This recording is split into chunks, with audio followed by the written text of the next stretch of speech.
السلام الله عليكم ورحمة الله تعالى وبركاته كلكم وناسان داودة إلهانتي بميركا سؤال جوجتان وحد داونا سان شبكتي ورركا بوهلا channel media وحاسي توسا هاتان idinku warramaya anigoo ah Xuseen Xasan Cabdi qodobada wararka daawan doontaan waxa kamida wararka ka imaanaya gobolka Gada ayaa sheegay in wali halka ka socdaan deegaana ka tirsan gobolka Gada dhaqaaqyo ciidan iyadoo maamulka Jubbaland uu labadii maalmood ee la soo dhaafay uu geeyay ciidamo fara badan oo wata gaadiidka dagaalka magaalada Balad Xaawe ee gobolka Gado sidoo kale wararka ayaa sheegay in ciidamo ka tirsan kuwa Jubbaland oo ka yimid dhanka iyo degmada Elwaq ay gaareen duleedka Balad Xaawe oo ahaa goobihii Fariisinka u ahaa ciidamada horey uga soo baxay Balad Xaawe iyo Doolow oo ka tirsan Jubbaland wararka ayaa intaas ku daraya in ciidamada uu hogaaminayo Colonel Abbas oo Ibrahim oo ka tirsan ciidamada channelka ah ee Jubbaland oo horeyna uga qayb qaatay dagaalkii gobolada Gado ay ka qaybahayeen laguna saarayay al-shabaab Colonel Abbas oo shalay boqolaal ka tirsan ciidamada daraawiishta ee kula hadlay Balad Xaawe ayaa sheegay in ay wali ay xumaatay ay tahay in UFC iskugu jiraan ciidamada Jubbaland iyo sidoo kale kuwa federaalka ee Soomaaliya ilaa haatan ku sugan gobolka Gado ciidamada Soomaaliya ilaa haatan waxay ku raad joogaan sidii ay ku soo qaban lahaayeen wasiirka wasaaradda amniga ee Jubbaland Cabdirashiid Janan oo hore uga baxsaday xabsiga dhexe magaaladaasi ee Muqdisho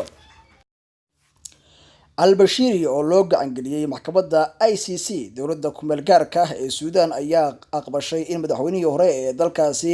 Umar al-Bashir ay gacanta u gelisay maxkamadda dambiyada ee ICC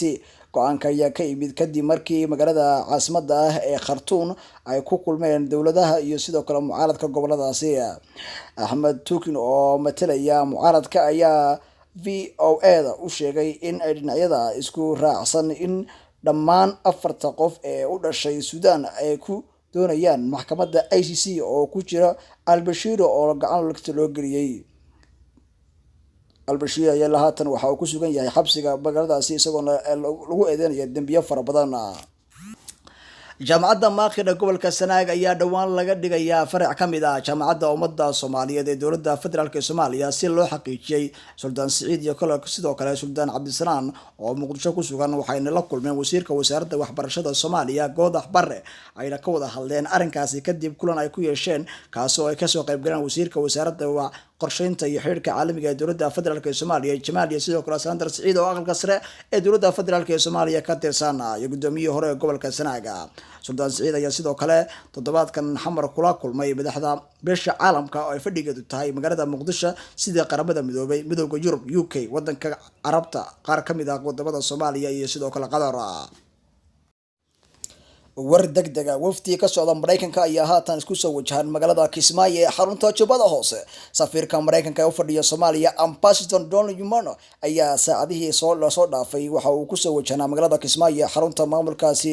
Jubbaland ee caasimadaas waxaana uu la kulmay madaxweynaha Jubbaland Axmed Islaam Axmed Madoobe isagoo uu safiirku kala hadli doono xaaladda urursan ee ka taagan gobolada Gada iyo sidoo kale Balad Xaawe oo ilaa haatan ciidamada Soomaaliya iyo sidoo kale kuwa Jubbaland isku warfadhiyaan halkaas ciidamada Soomaaliya ay doonayaan in gacanta ku dhigaan wasiirka wasaaradda amniga Jubbaland Cabdirashiid Janan oo hore uga baxsaday xabsiga dhexe ee magaalada Muqdisho ee caasimada Soomaaliya safiirka ayaa lahaatan kulamo gaargaar la yeeshay qaar kamid ah madaxda Jubbaland oo ugu horeeya madaxweynaha Jubbaland Axmed Islaam Axmed Madoobe sidii cidda ka taagan gobolada Balad Xaawe iyo Gado sidii xal looga gaaray